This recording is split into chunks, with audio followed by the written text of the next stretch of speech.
should I have my You're good. Here we are on episode 90. I had to double check. At least I double check. Normally I'm guessing. Episode 90 of the Trash Talk Business Podcast.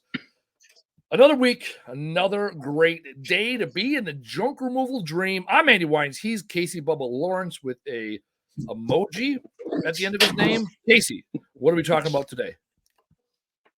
Andy, we got a guest today with Clean Earth Solutions. So we're going to learn who he is, what he does, and why he does it.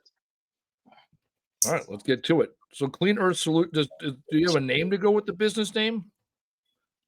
My name is Christopher Mcquade. All right. You know, they call me Chris or Christopher Mac on Facebook. I'm sure you see me. My image on Facebook is the Pitbull. Oh yeah. All right.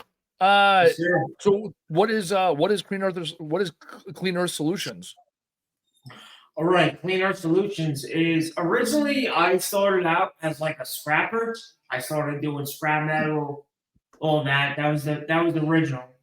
That was like 2001. That was when I started. I moved up to PA from New York City, Long Island area in around 2001. A little before that, but that's when I started getting to the scrap metal game. That ultimately led into the junk removal business. Okay. Which ultimately, in my area, which is Susquehanna County, Pennsylvania, border of the southern tier of New York, which is like Binghamton area, to give the people an idea of where I'm at, which ultimately led in after junk removal to weekly trash pickup. So okay. I'm a combination of junk removal, weekly trash pickup, demolition, all blended into one. All right. And is your area relatively rural? Is that fair to say? My specific area is pretty rural, but you got to understand we're in between Scranton, PA, and Binghamton, New York, all the way up to Ithaca, New York. So the New York side is like pretty like city. It's super mixed. Like Scranton's a city, but then in between Scranton and my area is rural. But there's cities in between that, and then all the way up to Ithaca, which is a big city. Binghamton, Broome County is also a big city. So it's strange. But my weekly trash removal is in a rural area. So I'm in a unique situation up here. All right. No, the only thing I know about Ithaca is that there's a Dublin branch there. Yep. That's it. So I think last week we talked to a guy. Cornell University's up there. I'm in between Cornell University and Binghamton University. All the way I think down less. to, I think less of Cornell because of The Office, because they make fun of Andy for going to Cornell. Andrew Bernard. So again, we just service that area. My father actually graduated from Cornell University. Okay, so Cornell's an Ivy League school, right? Is that fair? Right? Am I right? I believe so. It's big money up there. Yeah. Yep. Big money. All right. That's how much. That's all I know. All I know about Cornell is Dave Portnoy, Barstool Sports, who does pizza reviews, ranks it like an Ivy. Like that's the only reason I even knew it was an Ivy League school was because of Portnoy, and I know that Andy Bernard went there because of The Office, and that's all I know about Ithaca, New York, and Scranton. And what was the one last week? What was another place? Unica. There we go. In Unica. Okay, that's up there. We don't really service that area. Yeah. I guess that's in the general area, but that's not. So how far? Oh, there goes my mic. So how far? Like, how big is your service here? Because I'm looking at a map, like Ithaca to Birmingham, like to these, like how many hours or minutes? Like, you drive an hour plus to service all of your area, or how close is that? We can from our specific location, we could drive an hour up to Ithaca, or about a half an hour down to Scranton. We have a large service area. Got it. It all depends on what we're doing. We do commercial demolition, light demolition, but like I said, we also in our rural area, which is Susquehanna County, the weekly trash pickup isn't big around here. It is. They have some good companies, but that's a gap we're starting to fill in. So also you got to realize we've only been in business about a year and a half. So okay. All right. So what happened? Did you say you started in 2001 or 2021? 21. I'm sorry. 20. Oh, I was so Did confused. I say 2001? I apologize. I meant You did okay. Well, okay, all right. I'm glad. I was like, all right. I was all right. Then Okay, that makes a lot more sense. Our first legitimate year, we started in 2021, but our first like legitimate year that I would consider my first legitimate year was just this year, 2020. Got it. All right. All right. That makes all right. That makes a lot more sense. Yeah. No. All good. All good. All right. Well, between you and your dad, what questions you have for us? Really, that's the more and more episodes we do, and the more and more people we talk to, I have a pretty good idea of your business. But what I hear from listeners often is, they're asking questions. So the best thing for us now is really to hear what questions you have for us and what problems we can possibly solve. Because chances are, whatever challenge you're having, other listeners are also having, and how we can tackle those things. Right. Absolutely. Basically, what we've been following you guys like on YouTube, like we follow a bunch of different channels. Like I said, we're fairly new business. I seen you post on Facebook Live the other day. You were talking about the weekly trash pickup. You were interested in that. So that's a fairly new business. We have about 160 pickups. Starting about 8 months ago, we started doing that. We got 160 pickups recently. $30 per service. But also, $30 per week or $30 a month? $30 a month at the moment. Okay, got it. So $30 a month for weekly pickup? Per week, yes, 4 times. Okay, all right. Yep. But that you gotta understand, that's only in Susquehanna County. That's not like for Ithaca, Scranton. That's only in our small county. So and you guys run that one day a week? Twice a week, Thursdays and Fridays. We plan on breaking that up a little more because on Thursday we have 114 pickups, and on Friday we have about 45 pickups. Yeah. So we definitely plan on spreading that apart a little bit. So you're looking at how many? Are you looking to add more, or just split the route? We're growing every day. We're looking to add more. What type of equipment are you running right now? Currently, we only have a 14-foot Isuzu NPR box truck, diesel. It's an 02, but we put a bunch of money into it. It's in good condition. It's like one from Japan, actually. It's not like the American made. I've heard those are better. I don't know. I'm not listening. I'm a novice. Well, it's an efficient engine, that's for sure. Very efficient. We're kind of mountainous up here, so it works well for us. Okay, so you said it's a box truck. So it's a box. Is it a dump truck on it, or it's like a enclosed, like a van trailer, like a moving? No, it's a box truck. We we physically load it up and then unload it. Got it. We're working with what we got. Yeah. No. Well, no, that's one business I never have done. Well, I shouldn't say I've never done it. I did it when I worked for Waste Management, which is not, it's completely, that's obviously to full scale.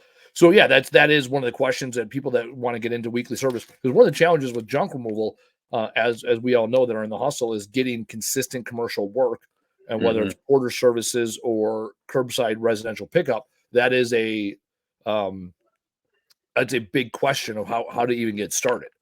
Well, it's just a numbers game too. That's correct. The other thing. It's you go from junk removal, which doesn't have to be volume, to weekly trash, which has to be volume to make not just to stay competitive, but to make some money. This is my father right here. Well, how you doing?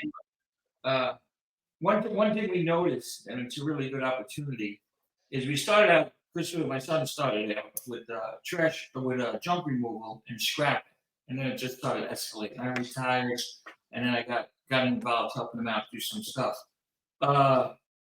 Is that a lot of our trash removal peak customers, the 160 we gathered over the last 8.5, 9 months, is spreading the word like crazy that we also do junk removal. So it's pretty neat now. People don't call out. Are they in turn using you for junk removal as well? Exactly. So now all those 165, 70 customers we have doing trash removal are like, hey, can you grab the TV? Can you grab a refrigerator? Can you demo my basement? Can you paint my basement? Can you do this? And all those customers, we're like an all-in-one corporation just for those customers. So they're not going outside to find someone else, to where most trash companies are just like, we just pick up trash. That's it. Yeah.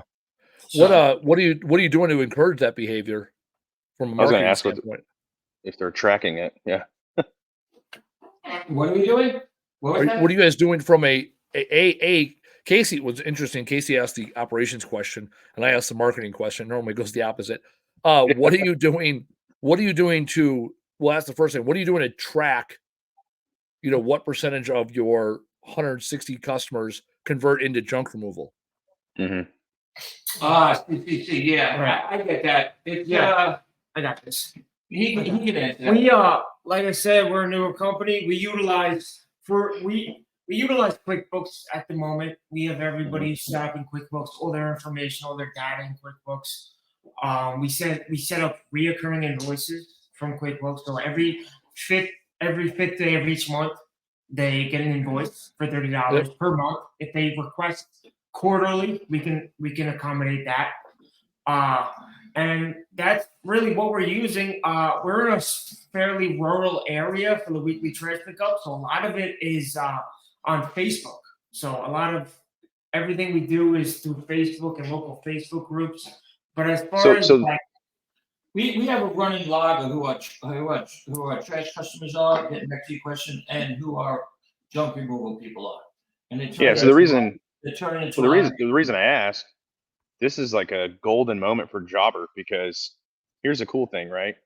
You get 160 customers. Let's just say 50 of them convert into junk removal customers. You could track that, and then you can market that to your new customers, saying, hey, out of these customers, this percentage uses us for junk removal services as well. And the cool thing is you start tagging those through Jobber. You can actually say, hey, where do I need to market more versus not market at all, because they're kind of on an automated system. They just use me for trash. That's kind of it. Being in a rural area, you kind of know that with the volume type pickup, like, hey, I have to do from 160 to 320 customers. If it took you 9 months to get 160, how long is it going to take you to get double that? Then you can look at your junk removal customers and say, of those 160, how many are doing junk removal? It'll help you get that number based on the next route or monthly figure. And then Andy's other question, I'll go ahead and ask it for him. But how are you encouraging your current trash pickup customers to use you for junk removal? Are you marketing separately, or are you saying, hey, we also do this while you're getting that first interaction with them? A lot of customers, I would say almost 85% of our customers follow Christopher on Facebook. So they see all that marketing for junk removal. In terms, if that's the question you're asking, how do we distinguish the separation between our trash removal and to let our trash removal customers know that we also do junk? Yeah, because the way I look at it, you have a golden opportunity. They're already your customer to convert them to a junk removal company, right? Like, so the curbside pickup is your right. I mean, it's $4,800 a month. $60,000 your base guaranteed money, right? So long as they don't, right? Whether they got trash that week or not, you're still charging them, So it's guaranteed money. 2 days a week, you're out running the route. Correct. So the question becomes, A, what are you doing? Because this is a great golden opportunity to put a door hanger on their trash and say, hey, did you know we also do junk removal? And if you're a subscription customer already, you get automatic 10% off. Or whatever, right? Or hey, we'll come, whatever. You're just building a promotion there, right? And, we do that. We communicate. I communicate. I tell every customer that signs up for us. I tell them, listen, we text us. I encourage them to follow our Facebook page. I keep updated Facebook posts. And a lot of people, like I said, it's a rural area. A lot of people do word of mouth. But I make sure when anybody signs up for us for the weekly trash pickup, they know that we do other services like demolition, weekly pickup. We do a discounted rate. Like say a weekly trash pickup customer has a fridge they need to get rid of. Hey, we have a 120 minimum for our junk removal service, but say you're a weekly trash pickup, we'll pick up that fridge for $50, stuff like that. So we encourage that. We send letters out. But absolutely, we're looking for alternative methods. I would consider our company a novice to this. So we're always looking to room to grow, and this is fairly new to us. So, yeah, absolutely. We're going to start the penny saver. We actually use that Penny red, saver. We're getting we into actually use that red book that you recommended. The guy that he's down in California, Florida, something doing poop removal or something like that. junk. Oh, you're talking about how to grow a 6-figure junk removal business?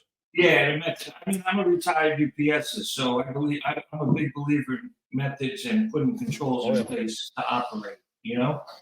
Oh yeah. And Sorry, those are the methods that we use. You know. What'd you do at UPS? I was an ops manager at UPS for 33 years. Oh, shit. All right. Yeah. I was, I loaded, actually, one of my first jobs post high school, I loaded semis on the preload. And then eventually, you're not semis. What am I talking about? Package car, delivery cars, delivery trucks. And then I got moved to Twilight. I unloaded semis, which that's all becoming automated. The Twilights. What's the unload? They can unload it. They can unload or. Yeah, what they do is they back up trailers in certain areas and they just shake it down into a big bin, and then it just flips the belts all around to take them down to the trucks. It's pretty neat. Almost like a well, actually, that's what they do. They don't do that during preload, though, do they? So for those, so preload is preload too. Yeah. Some of these Twilight and preload that you used to do don't even have people in no more. All right, so what we're talking about is those. Now we get distracted, which sometimes happens. So when a semi comes to UPS, for example, it will have. Think about a 53-foot trailer. It'll have a deck. Everything is built up. Beyond that, and then once you take all the packages out, you got to go underneath. Then they'll have another like 18 inches basically below the floorboards where there's more. And we would have I don't know how I call it a boom. I don't know. I can't think of how to put it, but an extending belt, extended belt that would go, I don't know, what, about 20 feet into the truck, 30 feet into the truck? It goes all the way to the back of a 53-footer. Oh, does it now? Okay. So when I was there, it didn't. There was still probably 10, 12 feet, whatever. But basically you unload and you're just chucking boxes onto the belt. And then you have to raise the belt up, push it deeper in the truck, raise it up. And then like on your way back with the belts, for us at least when it was retracting, then we would open up the cabin, the compartments below our feet and throw more shit because they want to maximize the load. So you're telling me now they have a ramp or something or gravity where they just tip the fucking truck and all the packages come out. Right. They have that in certain facilities, and some of the facilities are old, and they own all their buildings, UPS, they own all their land and buildings. So they have that, or they have extended arms that go in and actually pull it out. Then once you come out of that trailer, it gets separated by the smart scan, and then it goes down to the appropriate belt to go into the car.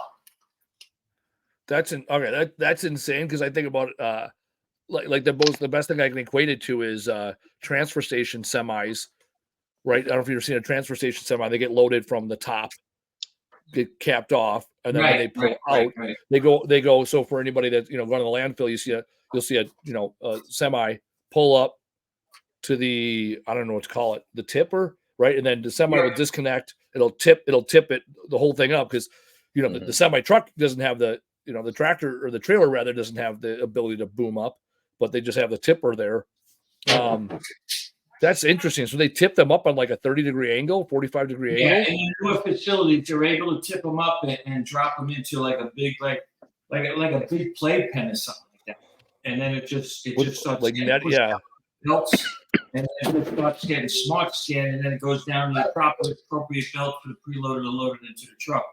And then as he loads it into the truck, there's a scanner on it. And if he's putting it in the wrong truck, it starts beeping red really loud. And that means he put the wrong package in the wrong truck. Automation. Let you go down. All right, so I'm going to share this. I think I found, that's fucking dope. I've never seen this before. Yeah, it's crazy. They're investing a ton of money in automation. But getting back to the point is, there's so many methods at UPS that you have to follow.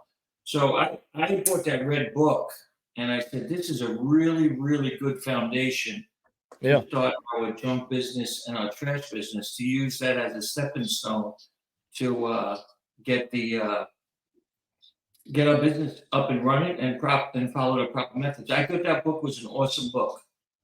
Yeah, no, I love that book. That's how I got started. All right, so here we are. This is one of the companies that makes these things, Phillips Industry. Like, that's awesome.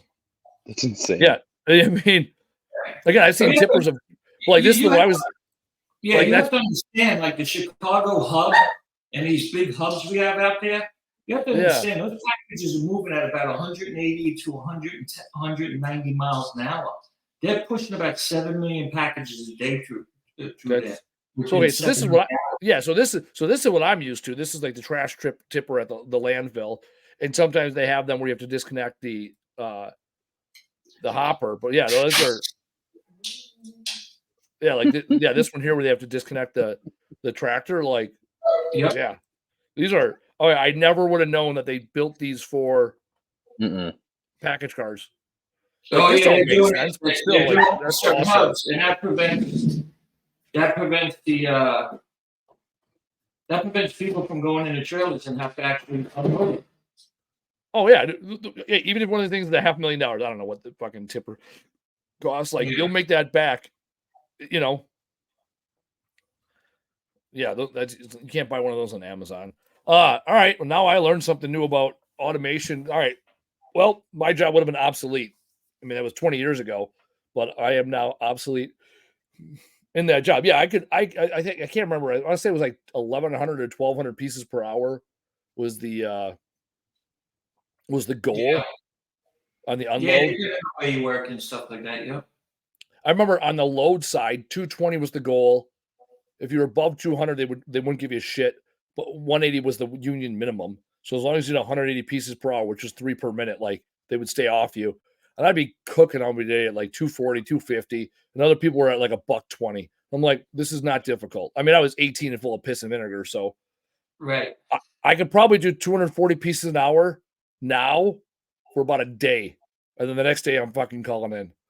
It's a tough job. It's a tough job. The preload and the unload is a tough job. You're working.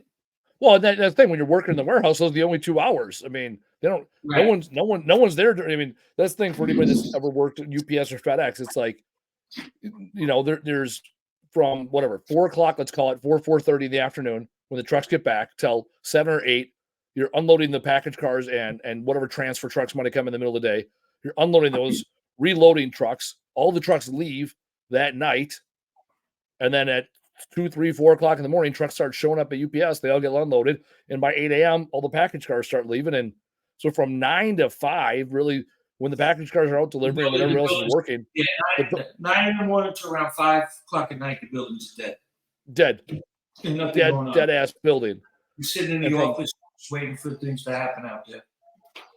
Yeah. So, anyways, now I have a question. Good old UPS days. I have a question because I was in a similar situation. Actually, Andy was too. What is the biggest reward and then the biggest obstacle y'all are facing as a father-son duo?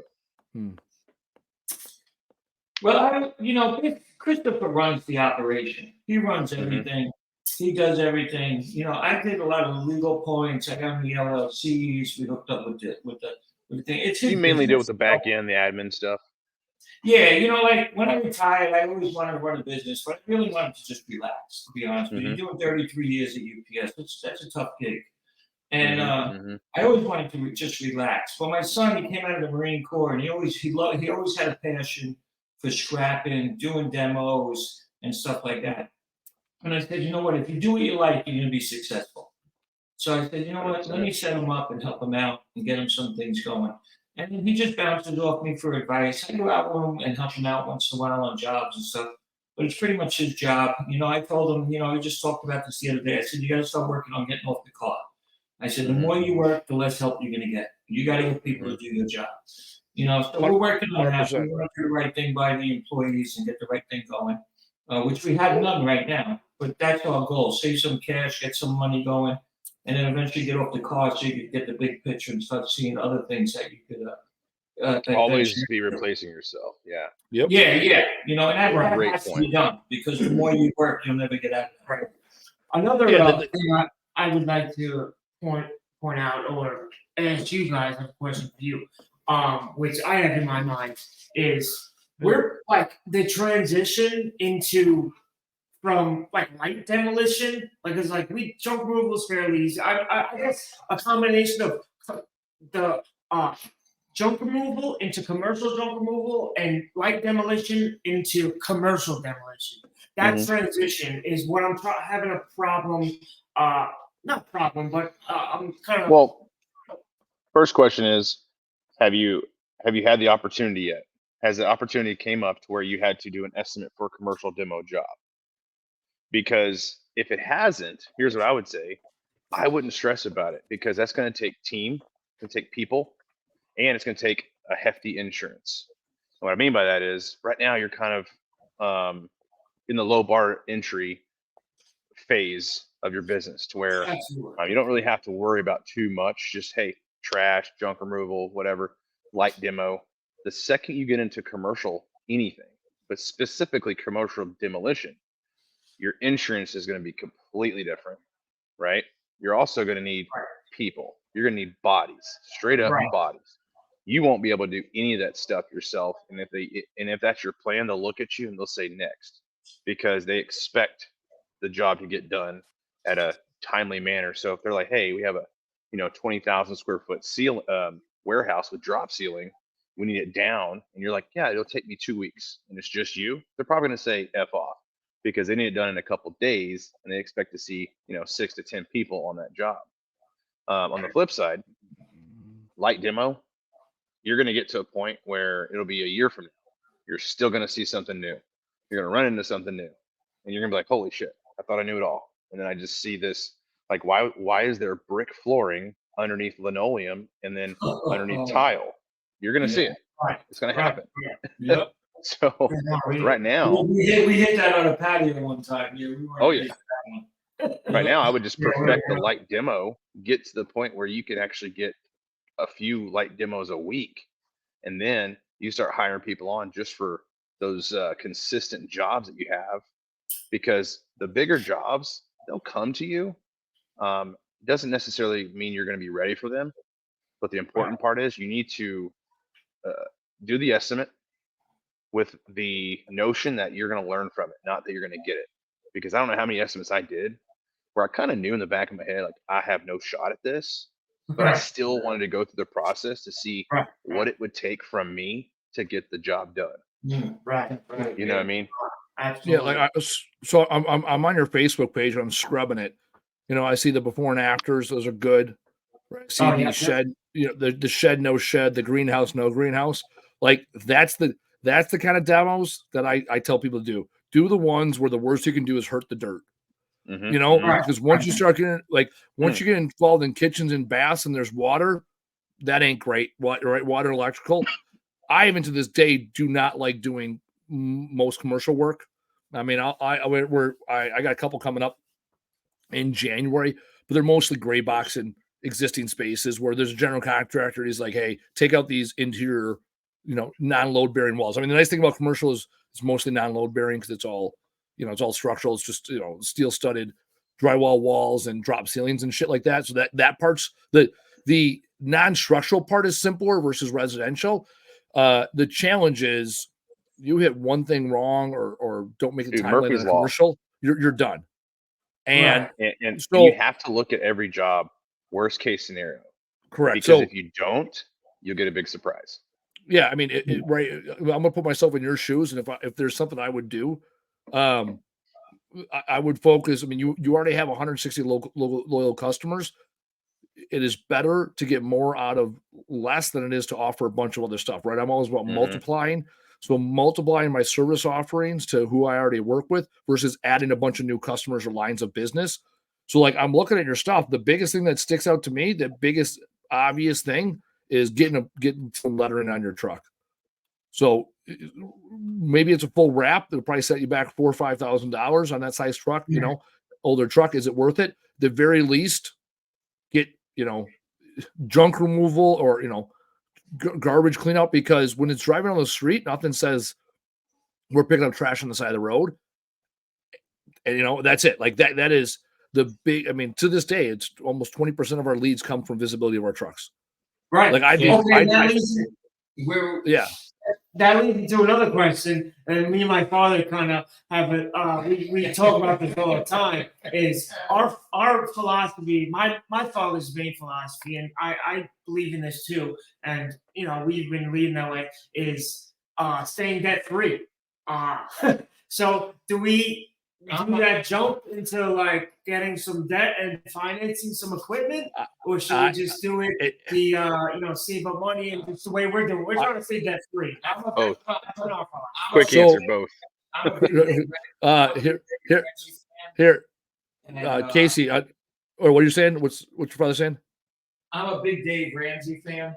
Yep. Leave debt free and let the customer pay for everything. That customer bought us that truck. That customer maintained the truck, and now we got it going pretty good. So we do want to put a wrap on it because we listen to you guys. We love you guys. Yeah. Every week we listen every Monday, right? So you've already heard the answer here. I mean, Casey and I go on the count of 3, right? Yeah, he always talk about park a truck in the parking lot, do stuff like that. So we definitely that's our next option. So I got here's the deal. I'll meet you halfway.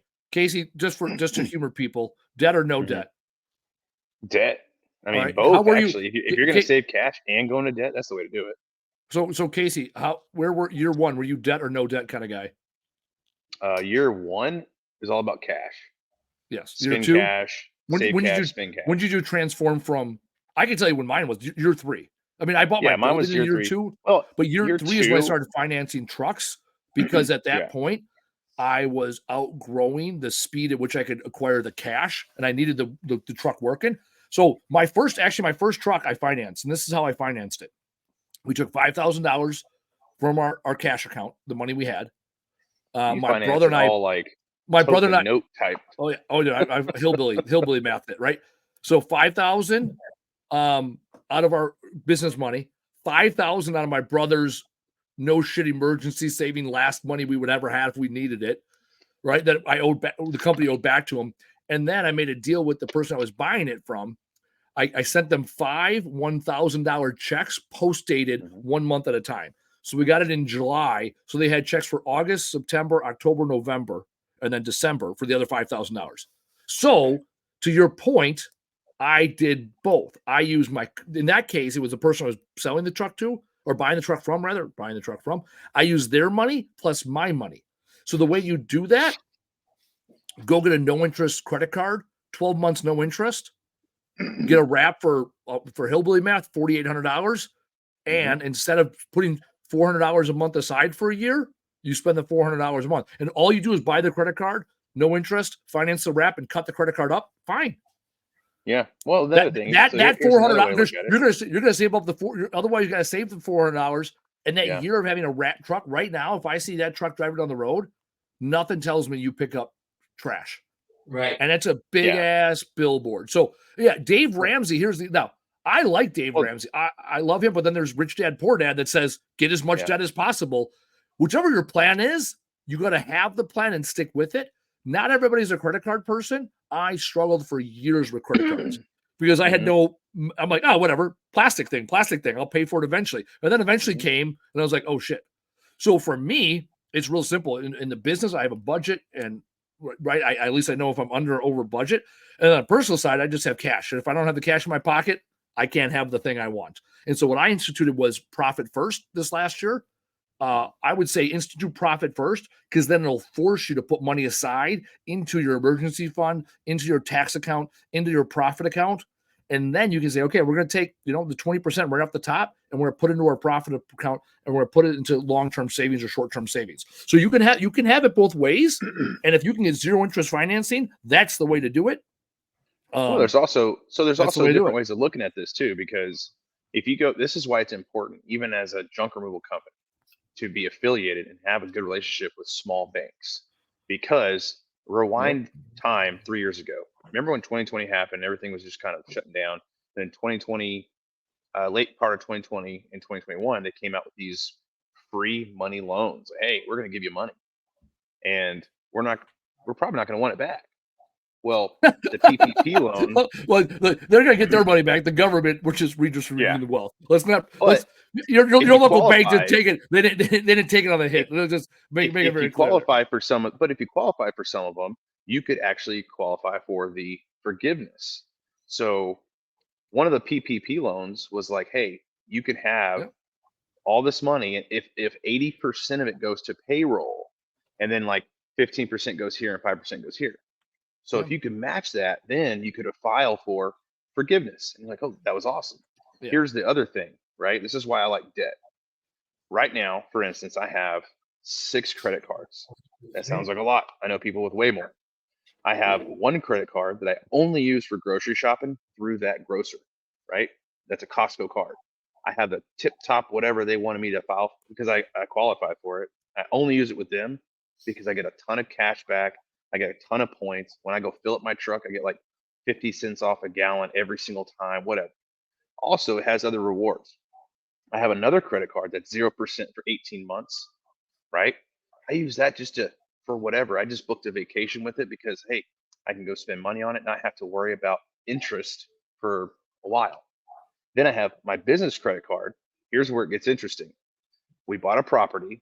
We needed a gate motor. A gate motor, that's it. Those things brand new are like $5,000. The problem is when we came to close, we had all this cash we saved up for closing. Now all of a sudden we need $5,000 of new money, but we know the property makes us money. We just haven't got it yet. So we got this credit card, bought the gate motor. Now we can actually receive all this income, pay off that gate motor. It also helps us with this bank, which is a small bank, because now in 2 years, we have a relationship with them. If we want to go back to this bank and say, hey, bank, we want more money as a loan, they're going to know us. They're going to say, sure. Now, in y'all's case, I personally, I have a business account that has a accessible CD. It's a savings account type thing, but it builds 3 to 7% interest, and it's a 9-month CD. It's built for taxes. So if you put money in there for taxes, at the end of 9 months, you've made 3 to 7% on your money, and that way, when you pull it out at 9 months for your taxes, you've actually made money on your tax on money you saved anyways. That you're already saving. You put it in the side. And what that's doing, that's your cash side, right? Hey, I'm saving, but I'm also making money on what I'm saving. On the debt side, if you have to replace your box truck, let's just say it happens. I hate to say it, but shit happens. And you go into a major repair that's going to cost you a lot of money. The customer doesn't always pay for that because it's a here and now situation. Training goes out. You can't stop and say, hey, hold on, customers, I need everyone to shell out $5,000 for a new transmission. It's not going to happen. You're going to have to build that up. So what Andy and we learned early on, like, we used a paid off Lincoln that's how we started our company. Yeah. But then we started to finance for a better quality truck because all the miles and all the wear and tear you're going to be put on these trucks, let's just face it, repairs get really expensive. Yeah, to the point where, when you start hearing a knock, you're like, oh man, that's going to suck. You have this is the way I look at it. You have 2 ways of spending money on a truck. You either spend it every month on a new truck, or you spend big ass chunks every 6 months. You're probably going to spend about the same amount of money, right? If you finance a truck at right? Here's the deal: if you finance a truck it's $500 a month, right? Like hillbilly math, that's $6,000 a year. That's basically 2 major repairs. That's a $2,500 repair, or that's 1 tranny and one engine. Right. So I'm all about that's it. Like I'm all about and also when I have a new truck, I already know I'm going to get 22 and a half working days out of it. And it's going to cost me $6,000 at the end of the year. If I got you have no aggravation or worry about it breaking down. When I have my paid off truck, I might get 22 and a half days out of it. I might get 15. And then the cost to rent a truck, because I mean, your truck, you can go get a Ryder or a Penske, but they're not going to want you to be hauling trash in it, right? So you're going to have to probably pay extra cleaning fees or anything else. But even a truck like that, that's $500 to $700 a week to rent, depending on the area, right? Upwards of $1,000. So basically, whatever you're hillbilly math, whatever it costs you to rent or whatever it costs you to finance your truck for a month is the same thing to rent it for a week. That's it. So if you have 2 repairs a year that cost you $2,000. Plus 2 rentals, you're already at about $5,000 throughout the year versus spending the $6,000 and financing a truck that you know is going to work. And if it does have a dealer defect, it's going to get turned quickly, right? You could normally schedule those things versus engine or transmission goes out, then you're making no money. That your $5,000 of the downside of having commercial work or consistent work like that is you got to be there every week. If you're, and the most important thing at the end of the day, when you go into debt, it's not your money. Yep. Worst case scenario, a bank loses money, but you don't. You see what I'm saying? Like, yeah, I'm not saying it's a great thing, but man, it's a whole lot better than me losing all my shit. And again, it comes on your credit situation, right? Even a wrap, like for a credit card alone, when you buy, I'm a huge fan. I used to pay attention to this a lot more. I would always buy payments. I would always make purchases on the first day of my credit cycle. So basically, I had 59 to 60 days to pay for it. So let's say your credit card, like my credit card, I remember the one used to be always on the 27th, right? My credit score or my credit card statement, because it never is the 1st and the 15th. They don't make that shit easy on you. They always put in the middle of the fucking month, right? So I would always make purchases at the end of the month. I would always make purchases right around the 28th or 29th, right? So you see, like 28th, 29th, I'd make a big ass purchase, or then I would have rent. The thing is, though, that big ass purchase I made on the 28th, I didn't get the bill for it until the next month on the 27th, and it wasn't due until the next month on like the 22nd, because I had 30 days to pay, so I had to put my payment in a couple days in advance or whatever. But I basically borrowed however much money, let's call it the wrap, $5,000. I basically borrowed $5,000 for 45 days to 50 to 45 to 60 days without having to spend a single one of my dollars. And so when you use vehicles like that, you might also be able to finance the wrap from the guy doing it. Like this time of year, if the guy's slow doing wraps, you might be like, hey man, it's $4,000 wrap. Tell you what, I can pay you $2,000 now, and I can put a credit card on file, and you can charge it for $200 a month for the next 10 months. My money's good. And I'll sign a contract, sue me, come after me, right? Because he might be like, cool, $2,000 covers my expenses. It keeps my guy working or keeps me working. And I would love the money now, but yeah, I would rather have the $4,000 over a 10-month period than no dollars today. I had to get a helmet for my son. Like my son to do, my baby son, my little one, he had a helmet, and it was like $4,500, and we had to get it for him. But the hospital, the doctor's office we were working with, they had in-house financing, and I looked at the numbers and I was like, wait a minute. It came out to like 37 and some change, like 37.50 if I went through that doctor's office, because they weren't charging me interest. So I'd rather pay the doctor's office that I'm going to than spend $4,500 cash or go with a card or something else outside. And it sucked, but you know what? They report to the credit bureaus. We made it in 4 payments, and my son still got what he needed, and it didn't put us out for an entire 3 months. We didn't have to spend it all at once. Right. So sometimes if you're getting something in return, though, like in this situation, a business transaction, just remember, what's the cost versus reward? Because if you're spending $500 a month, but that's helping you gain 1,000, how much are you really spending? Right. And the other thing is, you said one thing you said earlier was, you said people pay every day on the 5th, right? You send out invoices on the 5th. Unless people want to go quarterly, or you have to, to help them out, you're already extending credit terms to your customers, because you'd rather haul their trash today and get paid in 90 days than not haul their trash at all. Right. So you're already on the other side of the equation, right? So it's like, what's interesting with you, it's like you don't want to go into debt, but you're willing to have your customers go into debt to you, which is to me a bigger risk, right? At least with me, like I know I can. You're right. You know what I'm saying? Like, worst case scenario, I go get a fucking job. Worst case, and I can make some money, I'll start Ubering, right? And everybody has those customers that slack on their payments. Correct. And it's like, what if you give someone 90 days to pay and they stiff you, right? Are you going to, right? Do they owe you $90 right after 90 days for hillbilly math, right? Are you going to go keep hauling for them? Or are you going to like, cool, 90 days lesson learned? Like, I put a credit card on file. I don't know if you guys do. I highly recommend it. My lawyer, the first time I got stiffed, her name is Rhonda Schultkin. She owes me $1,350 from 2016.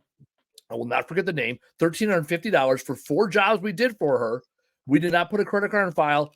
Never heard from her again. Flew the coop, the whole 9 yards. And I called my uncle, who's a lawyer. He's like, hey, what are your credit terms? I go, we don't have any. He goes, okay.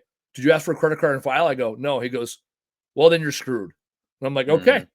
right? This last year, we wrote off about $3,000 between two customers. Both of them, we had credit cards on file. Both credit cards declined, and then people bounced, and we couldn't find out. I spent money on my lawyer to send nasty email or nasty letters, and that was kind of it.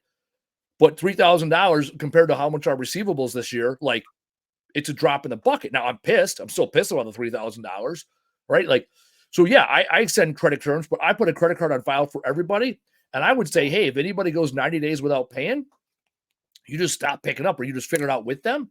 But the problem is you're willing to bet your business on other people, but you're not willing to bet your business on yourself.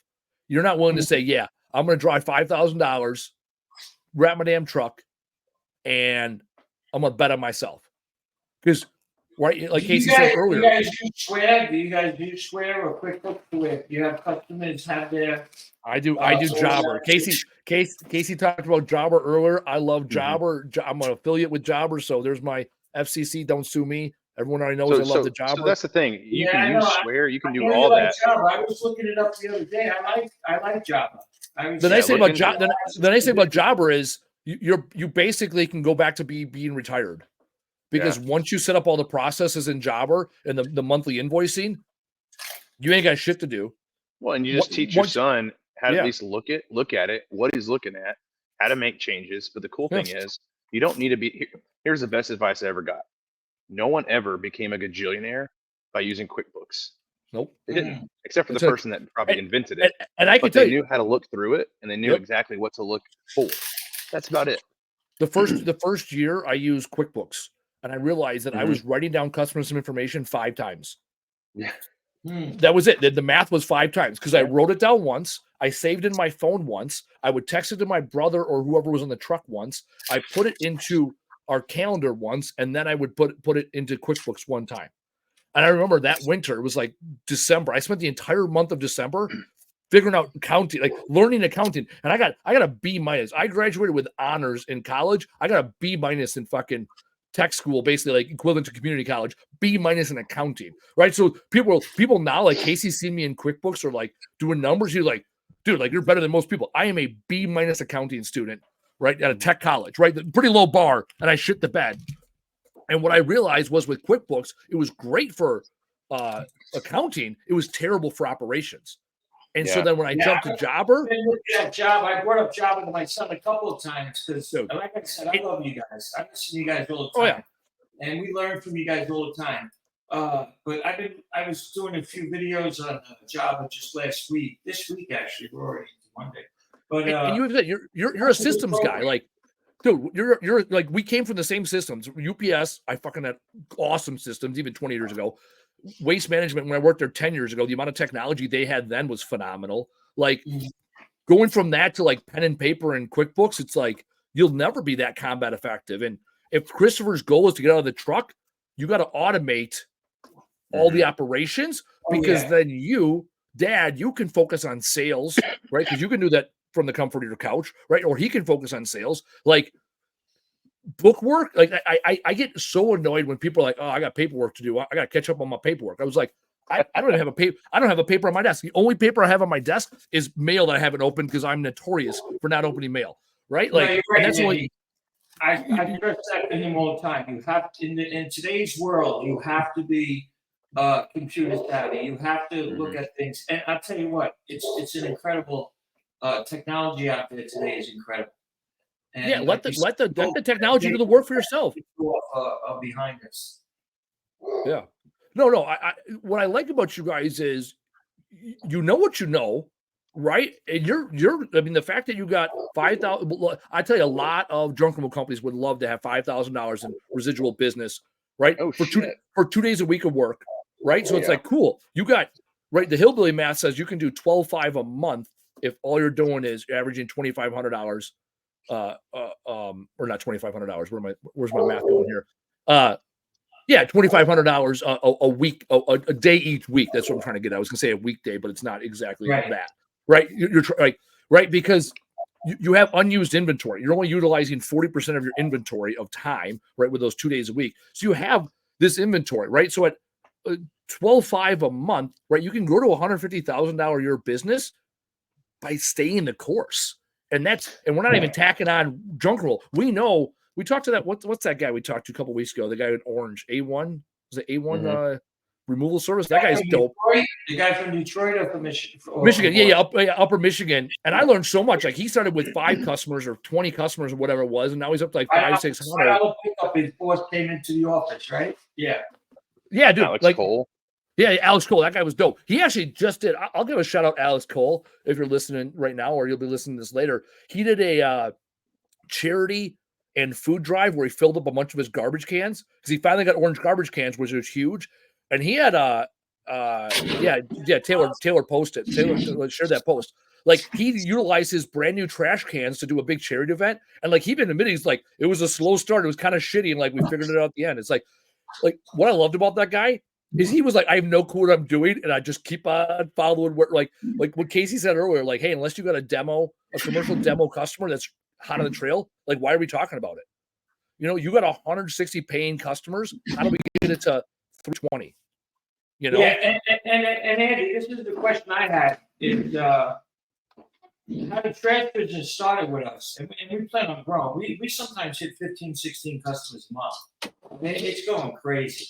The customers my son does a great job on networking on all the computers. The question I had is are you still there? Yeah. Hold on. I pulled up the video. Here's our guy, A1 removal service. Like, I love shouting out. Over 1,000. See, that's good. That's good. Like, this has nothing to do with junk removal. There we go. Over 1,000 items. Took a little cash.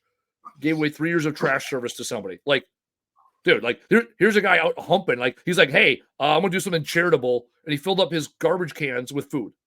It's like, dude, that's great branding. So it's like, we give Casey or Alec or what do you call it? My brain ain't working. Taylor shared it in the group, right? Like I love. Actually, right before this, I was doing my my weekly Experience Andy Weins live, and the whole show was about emulate your ideals, which basically I said plagiarize everybody around you. That's basically my answer. Right, like Casey and I give away the answers for free, but it's like, why create something new when someone's already done it ahead of time? And like, how do you incorporate the things that work for you into your business that other people have already done? Yeah, and that's how we started the trash business because last year, November, December was dead. I mean, completely nothing out there. And I was quite happy because I didn't mind not working during November and December because I was retired. I worked a lot of hours at UPS. So I was very happy to be off and just relax for 2 months. But that's not realistic if you're running a business. So I needed something to tell him to get set up, some kind of steady income. What do a lot of people do in the downtime? There's got to be downtime seasons. That's when you in the military we call it reinforce your fighting position, right? Downtime, like I don't look at it as downtime. I look at what are all the projects I wanted to get done this year that didn't get done, right? Like right now, all right, you got 160 customers.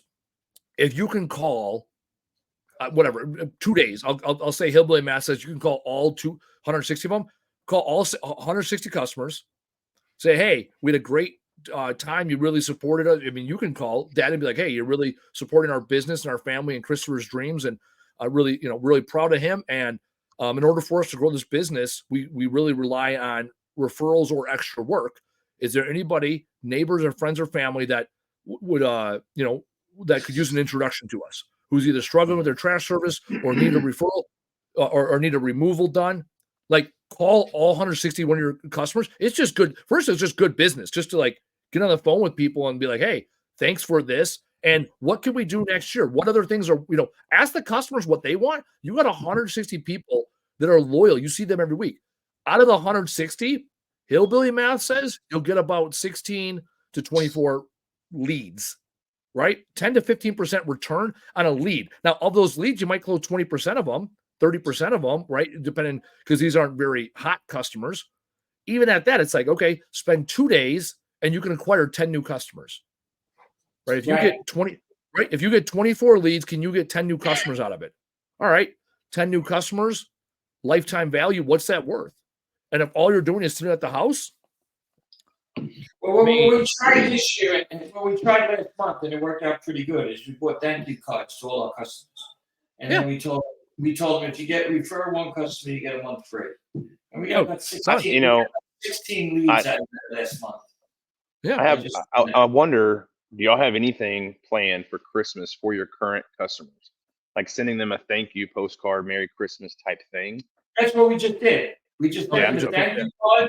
We sent them a thank you card, and I took a business card, which is a lot less expensive, and said, if you refer a neighbor, you get 1 month free. And we had 15 customers last month on that. Okay, so that correct. That was proof of concept. So actually, one of the things that I read in this book, Steal Like an Artist, I was referencing this earlier. Oh man, I gotta find this. It was, damn it, I gotta find it. It was such a good quote. I don't want to. Here it goes. Everything that needs to be said has already been said, but since no one was listening, everything must be said again. You send out a thank you card. Cool. Now call them. And then next month text them. And the next month email them. Which is like, I like that. You know what I'm saying? But it's like, it takes 7 times to pass the person before he gets. There you go. So it's like, you just proof of concept. You went from 145 customers to 160 customers by sending out a thank you card, right? So you got greater than 10% return on your investment from something that's a static thing. A phone call is huge. Like, you're taking time. It's personal. You're thanking them. You're taking, right? But those 2 minutes, if you get a 10 to 15% return on that, how many more customers can you add? Like the downtime, this is the time you reinforce your walls. The issue I see every fucking year, and we've answered this question over and over. I'm going to answer it the same way Casey and I both answer. What do you do when you're not doing junk removal? Do junk removal. There we go, right? Like, could not have timed that better. It's like snow plowing, grass cutting, commercial demolition. It ain't junk removal, right? You guys do curbside trash pickup, which is your ante to earn the right to do junk removal. Let's go. What are we doing here, right? Like, I am not in a rural area. There's no opportunity to do curbside trash removal in my area that I wouldn't just get fucking smoked day one rolling out, and it's I see. I don't even interrupt you. Like, when we were living, I retired here in Pennsylvania. I lived in Long Island, New York. You couldn't touch the trash business. Oh no, they'll whack you. Yeah, they'll whack you. Right, but here you can do it because this is an up and coming booming area. I mean, I called the county and like, listen, you can do whatever you want. You don't need a license. The only license you need here is electricity. Other than there that, you can put whatever you want on the side of your truck and start the business. So you know what? Like, I reiterate to my son that in 25 years, people will be saying, "How the hell did we get such a big business?" It's because you grew with the community. So here's the that's thing. why that's when you start getting with developers, community leaders. Exactly. The list goes on and on because they are in the spots that you're not. Yeah. And they see decisions before you see them. So if you're even in their pocket at all, next thing you know, it's like, hey, I have a community going up. I'd love to see if we can keep our trash in house somehow. I know a guy. Yeah. Next thing you know, you're part of something that's we would have never been able to do this business in Long Island. Yeah. So here's something interesting. So in your area, do you have the big waste haulers like Waste Management, GFL, Republic? Okay. Do they do subscription trash hauling just like you do? Yeah, Waste Management. I don't understand why people won't convert to us. We got to get to these Waste Management. Hold on. I'm going to tell you. Hold on. I'm telling you why. I'm going to tell you right now why this is no doubt the right answer, because they don't know who you are. I know you yet. Yep, absolutely right. Okay, so this is something we did very early in our business. Because I worked for Waste Management, I knew which trash days, which subdivisions had which trash days. So we would door hanger every trash can. So that way people thought we were like the approved. So we would door hanger every trash can after they got tipped. I would go around on Monday, Tuesday, Wednesday and door hanger every hey, sick of shit service, sick of getting missed, sick of your trash in your ditch. Hire the local company, $30 a month, entry level pricing for the first 90 days. and then it goes up to $40 a month or $45 a month or whatever, right? I would just go, right? They don't hire you because they don't know who you are. Yeah. Now, it's a funny story. When we first started out, I told Christopher, we're going to go in real short. We're going to go in real cheap. And I remember him from this day a year ago. He walked down the hall and he turned around. He goes, Dad, we're going to make $10 this month. I said, yeah, but it's a profit. Just let it grow. Dude, $10 is $10. Dude, exactly. You can have $1 million a year business. Yeah. Now he's making almost $5,000 a month on the same situation, Dude, you can make $1 million, or you can have $1 million in revenue and $1.5 million in expenses, and you lost $500,000. If you make $10 in the right direction, $10 is $10. So, no, yeah, I think $30 is a low price. Here's the deal: what does Waste Management charge? Do you know what they charge? $68 a month. Dude, $10. You fucking teasing? You should be at $50. Exactly. So here's the deal. Here's what you do. Your current customers, you keep them at 30 because you respect and honor their loyalty, but you lock them into a 1-year contract. Tell every one of your customers, hey, we love and appreciate the business, because now you're coming from a place of power, right? When you had no customers, you were at no power. So you just tell everybody, hey, February 1st, give them like 6 weeks. February 1st, we're going to be locking in rates.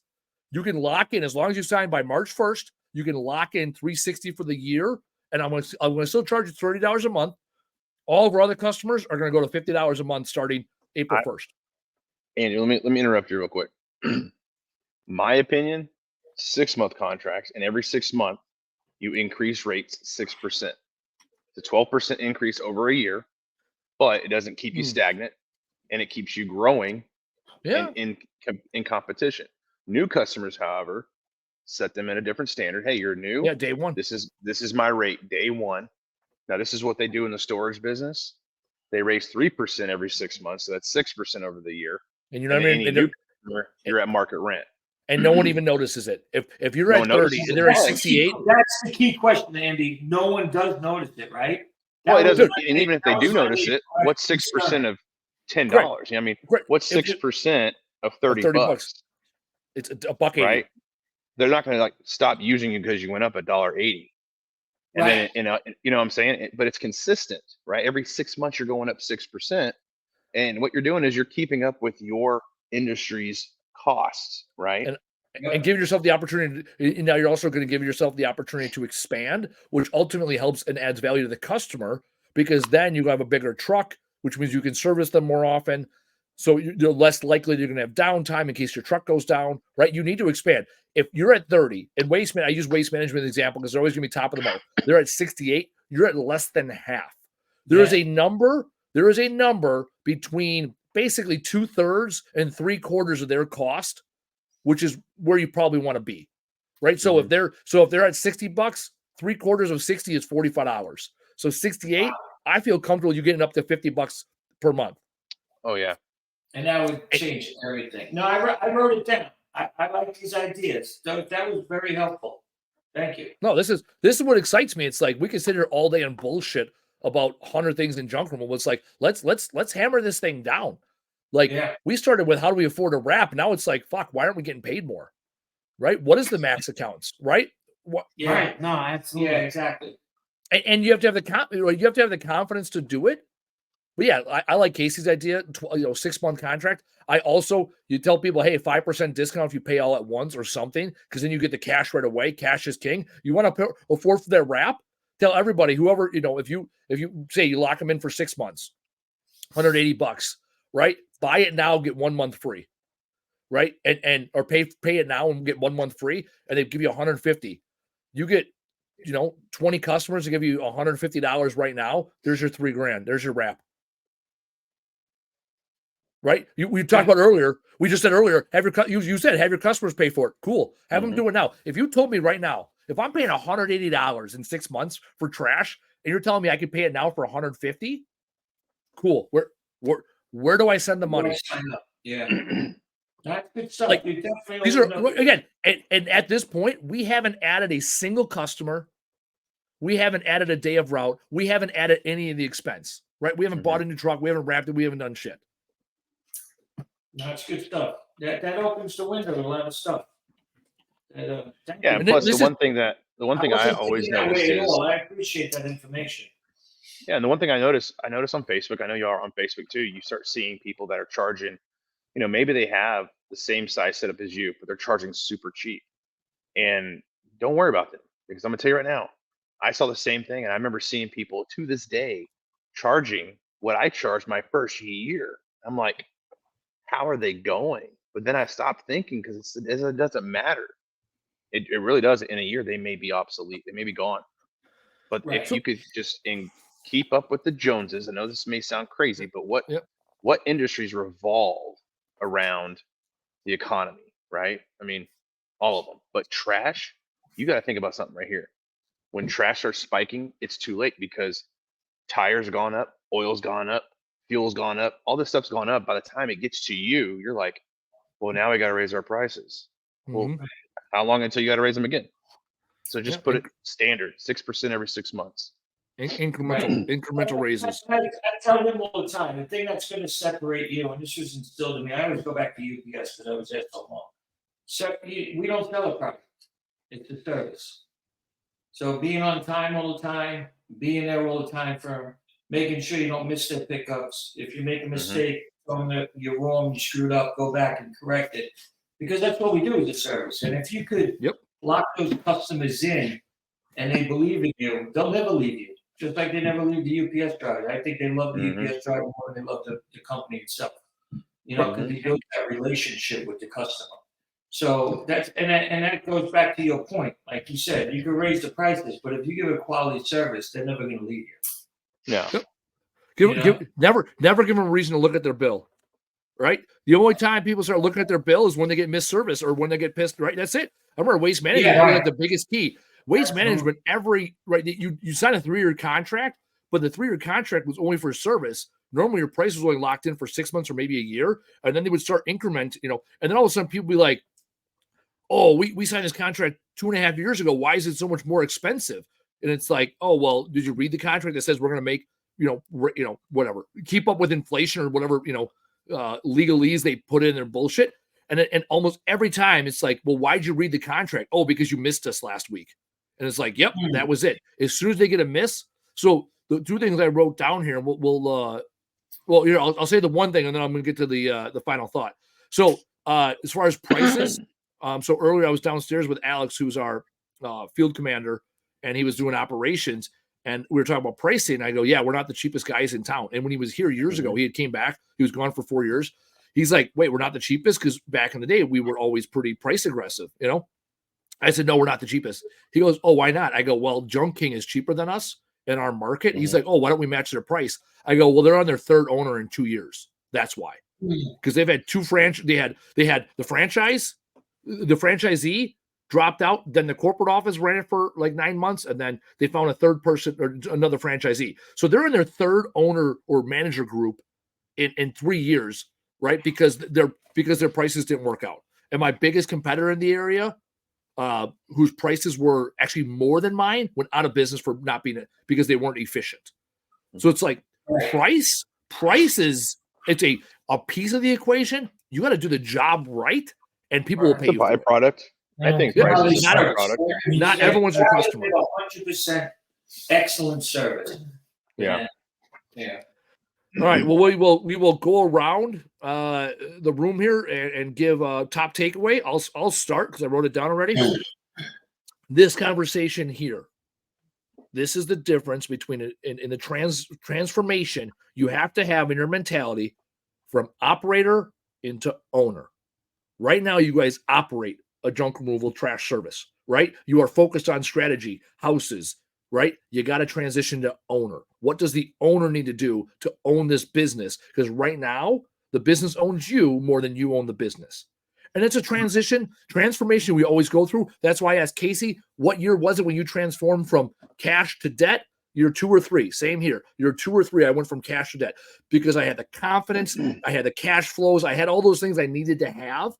And we're giving you the answers now because one day you're gonna give this advice to somebody else down the road and say, you know what? I used to be a debt-free kind of company, and now I use other people's money to grow my business. Because, like you said, it's an up-and-coming area. You can come in underneath the big guy. You offer better service.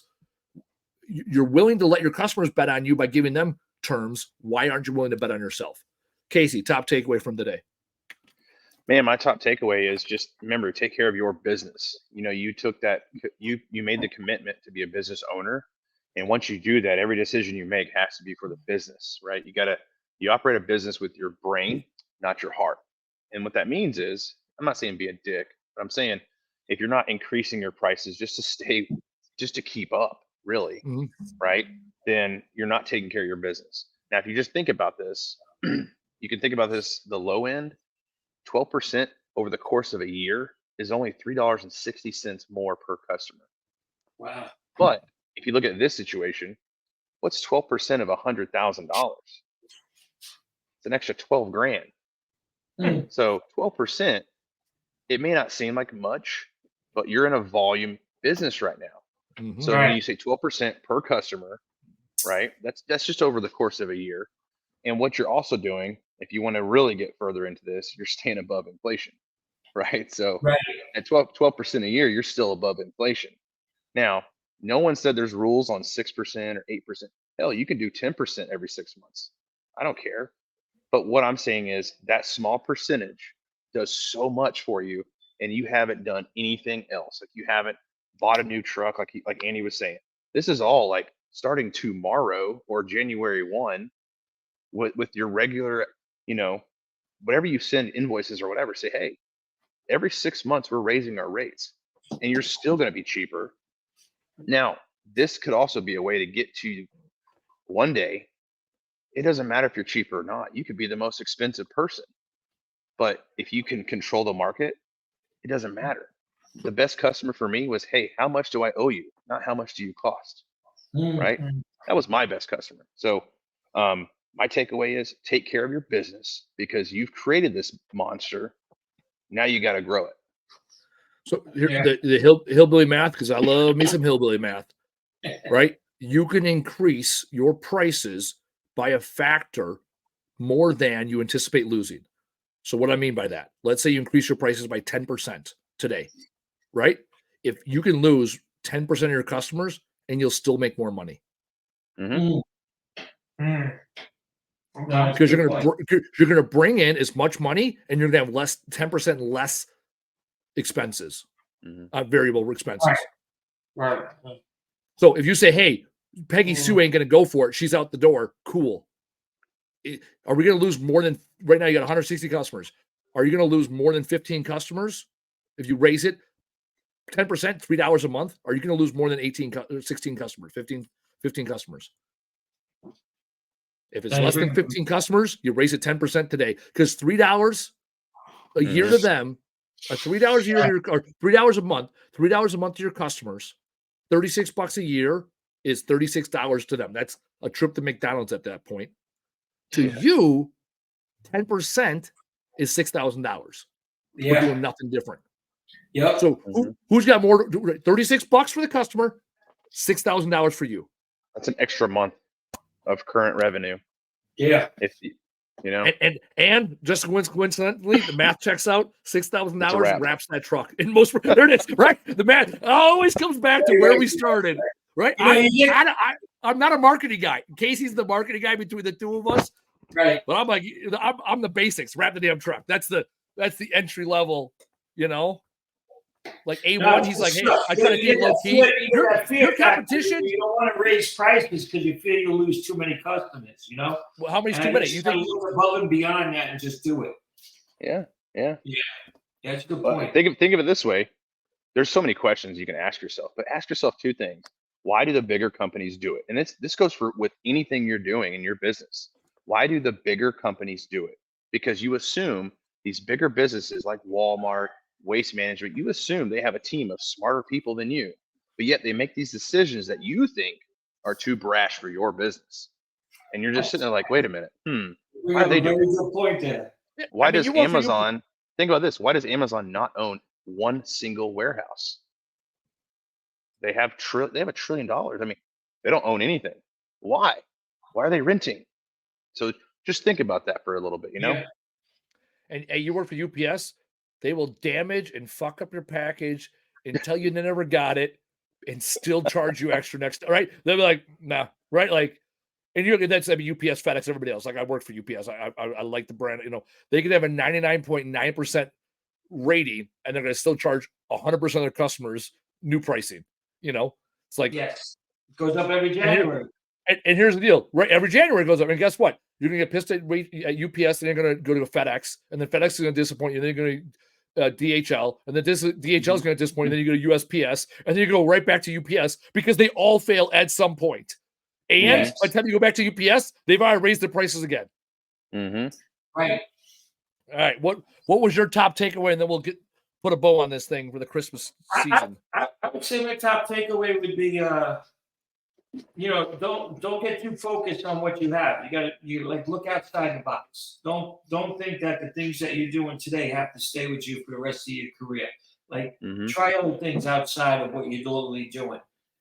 Grab something like that. I love the 1-year contract, the 6-month contract, the increase, and a breakdown of the new customers are going to get paid, the $40, $50, and you still keep the honorary customers at $30.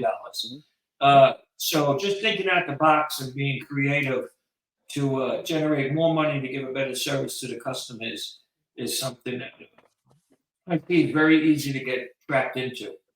Yep. If you don't do that. If you don't stay knowledgeable, educated, and understand what's going on out there. So that was my takeaway. Hey, do you have Netflix? Yeah. Okay.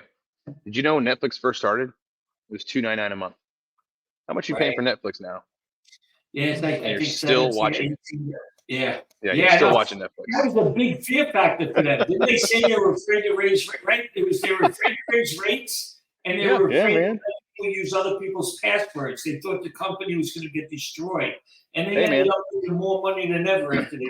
That's a great analogy. Okay. They raised the rates by they went from yeah. I think when I first started Netflix, when I was at Best Buy, we used to give it away. We used to give away Netflix for 6 months, and there was like $9.99 a month after that. I don't even know what I pay. I don't even know what I pay for Netflix because I never looked. Because every time I go to my TV, it's like $18, $20 a month now.